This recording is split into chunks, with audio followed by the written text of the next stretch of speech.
Kita, so those nga may mga reklamo, dira na lang sila kadto sa aton hotline, which is the bawat barangay makikinabang helpdesk@gmail.com para dira naton ma-address kung ano gid bala ang concerns, kay iban lain-lain man ang concerns nila mo. May mga kagawad tong angila yung mga bata mo nadala sa listahan, kag may barangay kapitan yung mangudya mo nadala sa listahan. Yes, I think I've heard also, and it's a very unfortunate event. Pero wala kita nagkulang nga nag-remind sa aton fellow barangay officials na they should practice fairness in terms of selecting their scholars for the bawat barangay makikinabang. You've mentioned last time na may task force kita within. Yes, may ara kita. So wala pa na nato na umpisahan ang task force kaya wala pa man ang na-download ang budget. So once there's what you call that, once maumpisahan na a certain percent, dira na kita makadto sa task force kag maglibot sa bilog nga probinsya to double check if nahatagid man ang ilang funds for scholarship and for the priority projects sang barangay. Board, ano ba sa guidelines na hindi pwede mangin baka-avail kung relative ka sa barangay official? Unfortunately, ang guidelines is what we posted. Kung Mula ano lang ina, amo lang ina siya. Pero board ang sa complaint na bala kung magpasa na sila. Anong mga proseso kag ano kalawig para ma-assess ang ilang reklamo man? I-double check ko pa kung ano ni kada mo kay subong man lang nila hatag man sa akon nga may hotline kita. Board, may question. Sige. Ginaalaw board ang Yes. sorry, ang scheme like raffle Yes. i-raffle nila or tulungaon nga bisa napulo ang 20,000 ang 100,000. Ara ina sa barangay captain. No? Kay nga ini nga program depende ina sa tanan sa desisyon sang barangay captain kag barangay official sang aton ka barangay. So Fargog board sa pagsurata sa mga kapitan sa di nila nga programs luyag ibutang 100. So may ara so kami ginatagan man lang kami also menu.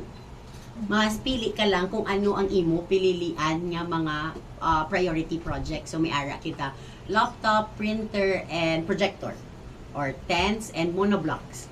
May ara kita generator or barangay vehicle. So dira lang kita ginatagan lang kami sa options kung anong pwede namon mapili. Board, ang liga ng barangay Iloilo. Indeed, sa 100,000 hindi ka makapobra karsada. Subong. Kasi madali ang buo. Isa lang ka. Board, Oo, so may isa lang pililian lang kami nga options. ang liga ng barangay wala recognition nga yatag sa the youngest barangay captain of Iloilo, the oldest barangay captain of Iloilo. Wala. Wala pa wala. Sa mamaya. Oo, wala pa. Sige, may dala ko guro sa youngest na hindi. Ever youngest. Dala ba ako sa youngest? Ever youngest ka gani. Sige. Yes. Board, on a Yes. different topic. Last week or this week, affected ang Iloilo province, especially the first district. 157 barangays ang apektado sa habagat naging pabas Yes. With this, sa office mo, with the local liga ng mga barangay, ano aton nga ma-extend nga sa mga naapektuhan na Actually, barangay? so some barangays of the second district nakaara na kami kapang amat-amat na kami pamakal for the relief goods. May ara kami nga a small contribution lang idugang. Ari man di naga-monitoring report man. I think after kita diri subong makadto diri ang Liga President of Leon para ma-update kami kung anong mga pwede naton mabulig. The same time ang sa Tubungan, I think may sato nga napatay man sa Tubungan. May nakapalabot naman diri sa amon. So now gina-contact na lang namon ang Liga President of Tubungan also kung ano namon ang mahatag namon nga assistance dira. So we are in close coordination sa liga. Yes, naga-start na. Actually, since yesterday pa, nag-update na ko kung ano nagakalatabo. So, may ang sa Tubungan to, kay kuno, nagubagid balaya, so do ihamyang na lang siya sa chapel. No? So, pinapamangkot ko pa subong si Liga. Actually, kag nagapanawag ako sa iya para mabalaan kung ano pwede natin mabulig. Ang bulig ni sang liga, this is on top sa ihatag sang province board. At di maara, kung ano lang ang mabulig, no? Hindi man kita kaparehas, hindi natin ma-equate ang bulig ni Gov. Pero sa aton mga kabaranggayan, kahit papano, makabulig-bulig kita biskan mga noodles lang or mga pakapi-kapi lang ang madugang natin. Board ang sa mga per barangay na usually kung nagkakatabo o nagkakatumbahan sa puno, may mga landslide, nagliga na observe namon nga daw nami gid kung ang barangay may ara sa mga chainsaw sa ila na mga equipment. Yes, I think dala na sa aton disaster fund. May mga naistoryahan yun nabi, like for example nga dapat ang nga barangay ma-procure gid something Yes, I like think that. ara gid na yun. At per kapilasan na nga gina-remind man sang aton yung mga officers dira ang mga amo ina nga bagay which is really essential for the barangay, especially nga pabagyo season na kita.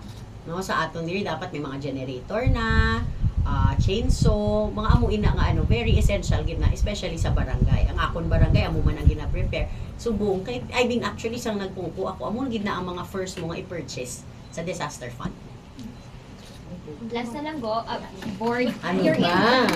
your invitation na lang sa aton, sa public for the upcoming Diga. Sa akon mga pinalangga nga mga barangay officials nga magkadto sa July 19, I am so excited to see you. If this is gonna be our annual Liga Day celebration. So, I'm really excited to see everyone. May lang ako nga, obviously, ang aton yung sports complex, hindi pa makakater kay kadamo gil sa aton. Let's us practice a little bit patience, nga hindi kita dali-dali makapungko dayon. But we will try our best, kami as an organizing team, to make this experience a fun day for everyone. Namo gid nga salamat. Thank you gid. Maliwat ko